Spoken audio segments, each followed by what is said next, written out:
د اسلامي امارت هغه اقدامات چې ټول افغانان یې خوشحاله کړل دا چې اسلامي امارت څه اقدام کړی دی او څنګه یې ټول افغانان خوشحاله کړل جزئیات سره ویډیو کې وګورئ او چینل هم سبسکرایب کړئ. سلام درنو لیدونکو ستړي مه شئ.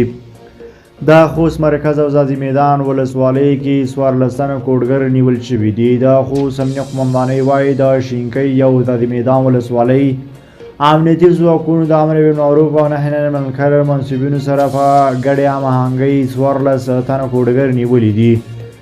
دې چې له ډلې یې 8 تنه د خوست مرکز اړوند شینکۍ او 6 تنه یې د ځاځي میدان ولسوالۍ په مربوطاتو کې نیول شوي دي.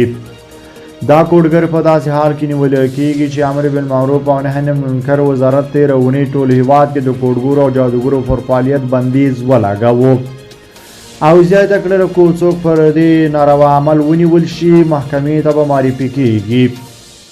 بلخوا سعودي عربستان په لومړي ځل فلسطین کې خپل لوی سفیر وټاکه. په اردن کې د سعودي عربستان لوی سفیر نایب سودري د اګست په 12مه نیټه په عمان کې د فلسطین په سفارت کې د ډیپلوماټیکو چارو لپاره د فلسطین د ولسمشر محمود عباس سلاکار مجیدي الخالدي ته د باور لیک وړاندې کړ.